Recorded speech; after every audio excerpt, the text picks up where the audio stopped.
Tenta imaginar isso. Em um único dia você perde o seu trabalho, seu patrimônio, seus empregados e, por fim, todos os seus filhos. As notícias chegam uma atrás da outra sem respiro. Primeiro, roubam tudo o que você tem. Depois, um fogo misterioso cai do céu e destrói o que sobrou. Em seguida, outro desastre. E então, a pior notícia que um pai pode receber. Que tipo de pessoa ainda consegue falar com Deus depois disso? A maioria de nós desmoronaria, gritaria, se revoltaria. Mas aquele homem fez algo que parece insanidade. Ele se ajoelhou, rasgou suas vestes e adorou.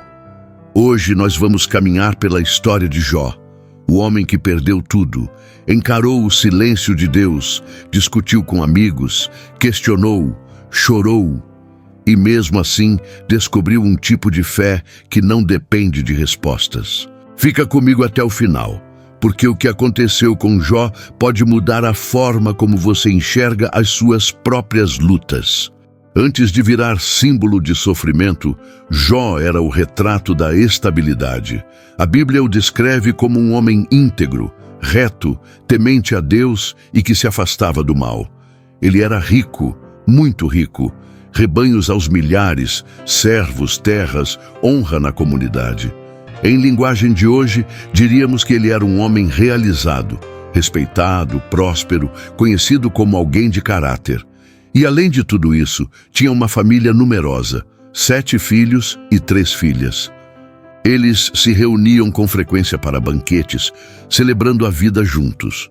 Depois de cada festa, Jó se levantava de madrugada para interceder pelos filhos, oferecendo sacrifícios a Deus por cada um, pensando: se por acaso eles tiverem pecado, quero colocá-los diante do Senhor.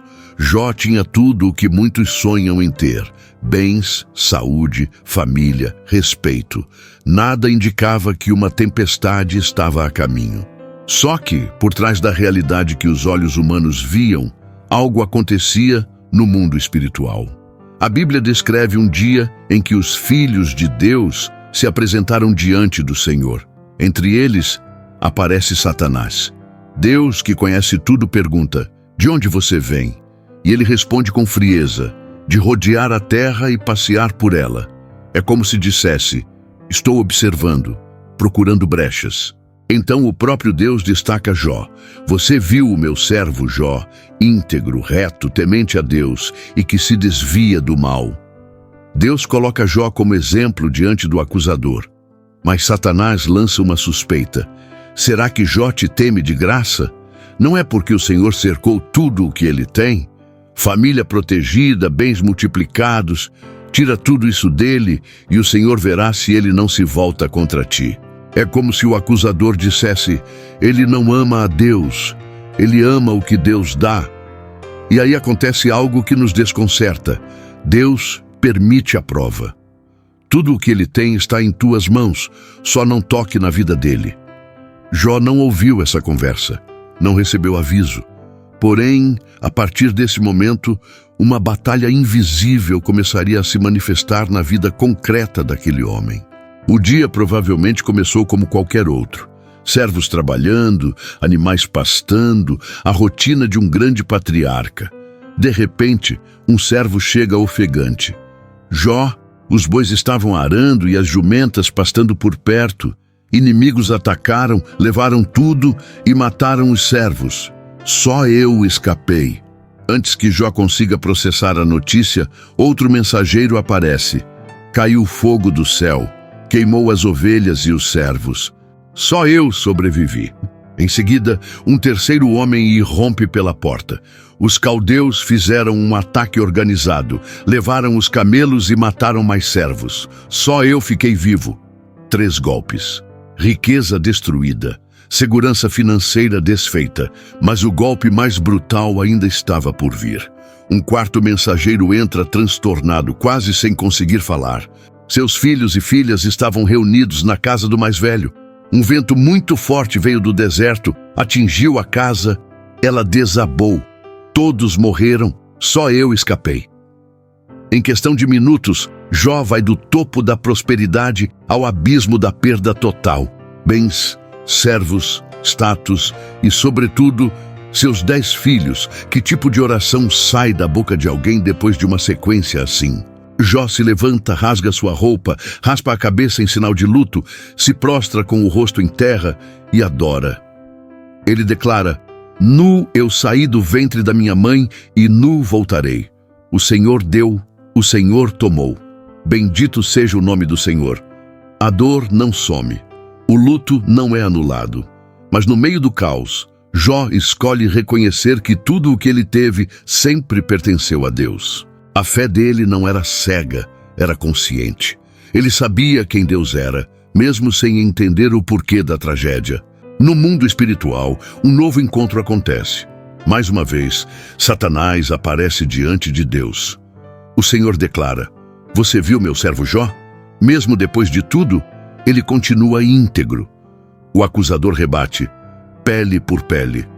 Tudo o que o homem tem, ele dá pela própria vida. Toca na saúde dele e o Senhor verá se ele não te amaldiçoa. Deus permite a nova etapa da prova. Ele está em suas mãos. Apenas preserve a vida. De repente, o corpo de Jó é tomado por feridas dolorosas, da cabeça aos pés. Ele se senta sobre cinzas, usando pedaços de cerâmica para tentar aliviar a coceira e a dor. O homem que antes era respeitado, agora parece irreconhecível. E nesse ponto, surge uma voz que deveria ser de consolo, mas se torna mais uma flecha no coração. Sua esposa, esmagada pela dor, diz: você ainda mantém a sua integridade? Amaldiçoa esse Deus e morre de uma vez. O homem que antes era respeitado, agora parece irreconhecível. E nesse ponto surge uma voz que deveria ser de consolo, mas se torna mais uma flecha no coração. Sua esposa, esmagada pela dor, diz: você ainda mantém a sua integridade? Amaldiçoa esse Deus e morre de uma vez. Não era apenas revolta, era desespero puro. Jó, porém, responde: você está falando como alguém sem entendimento. Receberemos de Deus o bem e não receberemos também aquilo que dói? Mesmo ferido, sem respostas, ele continua se recusando a romper com Deus. A notícia da desgraça de Jó se espalha. 3 amigos, Elifaz, Bildade e Zofar, decidem ir consolá-lo. Quando o veem de longe, mal o reconhecem. Choram, rasgam suas roupas, jogam pó sobre a cabeça em sinal de luto. E então fazem algo bonito. Sentam-se ao lado dele, em silêncio, por 7 dias e 7 noites. Às vezes, a melhor forma de consolar é simplesmente estar presente. Mas depois desse silêncio, as palavras começam a aparecer, e com elas, interpretações perigosas. Jó quebra o silêncio primeiro. Ele não amaldiçoa Deus, mas amaldiçoa o dia em que nasceu. Deseja nunca ter vindo ao mundo. Ele não finge força, ele se derrama, abre a alma, e então os amigos começam a discursar. Elifaz, o mais velho, fala primeiro. Ele lembra a Jó que no passado foi conselheiro de muita gente. Mas agora, diz ele, era sua vez de aceitar a correção divina. Elifaz insinua que ninguém é inocente diante de Deus e que, de algum modo, aquela dor seria disciplina. Depois é a vez de Bildade. Ele é mais duro. Sugere que os filhos de Jó podem ter morrido por causa de seus próprios pecados. Para Bildade, a lógica é simples. Justos prosperam, ímpios sofrem. Por fim, Zofar, o mais impulsivo, chega a dizer que Jó ainda está recebendo menos do que realmente merece. De forma direta, ele acusa: há pecados escondidos. Se você se arrepender de verdade, Deus vai restaurar tudo. Em resumo, os 3 repetem a mesma tese. Se você está sofrendo, é porque fez algo errado. Jó responde com o coração em pedaços. Ele não nega que Deus seja justo, mas não consegue aceitar que toda dor seja castigo. Ele olha ao redor e vê uma realidade incômoda. Muitos ímpios vivem em paz e pessoas corretas enfrentam tempestades. Entre lágrimas, ele insiste na própria integridade e diz que gostaria de apresentar seu caso diante do próprio Deus. A cada rodada de discurso, os amigos apertam o cerco e Jó se sente mais sozinho. Ele chega a chamar seus amigos de consoladores miseráveis. A dor física é grande, mas a acusação injusta machuca ainda mais. Em meio a esse debate, surge uma quarta voz: Eliú. Ele era mais jovem que os outros e, por respeito, tinha ficado calado até então. Mas vendo que nem Jó, nem os amigos conseguiam enxergar claramente, ele decide falar. Eliú lembra que a verdadeira sabedoria não vem apenas da idade, mas do Espírito de Deus. Ele traz um ponto diferente. O sofrimento nem sempre é punição. Às vezes, diz ele, Deus usa a dor como alerta, correção, chamado para algo mais profundo. Eliú fala de um Deus que instrui, que chama o homem de volta para si, que usa até a aflição para impedir que alguém se perca. Ele não resolve todas as perguntas, mas abre uma fresta de entendimento. Nem toda lágrima é castigo. Algumas lágrimas são escola. E depois que Eliú termina de falar, o verdadeiro protagonista entra em cena. De repente, Deus fala do meio de um redemoinho. Não é uma voz suave dessa vez, é uma manifestação poderosa. Mas, curiosamente, ele não começa explicando o motivo de tudo. Em vez de dar respostas, Deus faz perguntas. Perguntas que desmontam o orgulho humano e lembram a nossa pequenez. Quem é esse que escurece o conselho com palavras sem conhecimento? Onde você estava quando eu lançava os fundamentos da terra? Você consegue ordenar o nascer da aurora? Você conhece o caminho da luz e o lugar das trevas? Você controla a chuva, o relâmpago, as constelações do céu? Deus começa a desfilar diante de Jó a grandeza da criação. O mar, as estrelas, as estações, os animais selvagens. Ele fala de criaturas enigmáticas, como o Behemote e o Leviatã, seres fortes, indomáveis, que nenhum homem consegue dominar. A mensagem é clara. Se você não consegue nem sequer controlar o mundo que vê, como pretende julgar o que eu faço nos bastidores da história? Deus não humilha Jó por crueldade. Ele o conduz a um lugar de reconhecimento, a de que há uma sabedoria muito maior do que a nossa, governando tudo. Diante dessa revelação, as respostas de Jó mudam. Ele não recebe um porquê detalhado para cada lágrima que derramou, mas recebe algo maior, a consciência viva de quem Deus é. E então, ele declara: Eu sei que o Senhor pode tudo, e nenhum dos teus planos pode ser frustrado. Eu falei de coisas que não entendia, coisas maravilhosas demais para mim, e faz uma confissão profunda. Antes, eu só te conhecia de ouvir falar, mas agora os meus olhos te veem. Jó se arrepende não por ter sofrido, mas por ter tentado encaixar Deus dentro das suas próprias conclusões limitadas.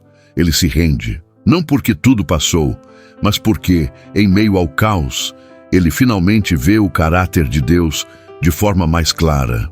Depois disso, Deus se volta para os amigos de Jó.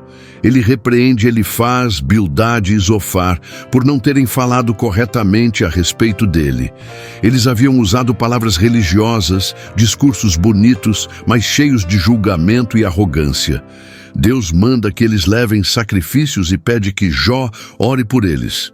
O homem que foi acusado agora se torna intercessor. Jó ora por aqueles que haviam o ferido com interpretações erradas. E a Bíblia diz que, quando Jó intercede pelos amigos, Deus restaura a sua sorte. Ele recebe o dobro de tudo o que tinha antes: rebanhos multiplicados, bens renovados, honra restaurada.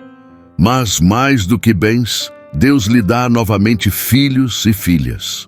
Ele volta a ver a casa cheia, a mesa farta, a vida caminhando. Jó vive muitos anos depois disso, vendo filhos, netos, bisnetos, até a quarta geração. A história termina dizendo que ele morreu farto de dias. Mas apesar de toda a restauração, o maior presente que Jó recebeu não foi o dobro de bens, foi uma fé mais profunda do que aquela que tinha no começo. E o que tudo isso tem a ver com a sua vida hoje? Talvez você não tenha perdido rebanhos, mas pode ter perdido o trabalho, um relacionamento, uma pessoa querida, a saúde, a paz interior. Talvez também tenha amigos cheios de explicações prontas, dizendo que tudo é culpa sua, que se você tivesse mais fé, nada disso estaria acontecendo. Ou talvez você esteja como a esposa de Jó, cansado, sem forças, pensando em desistir de tudo.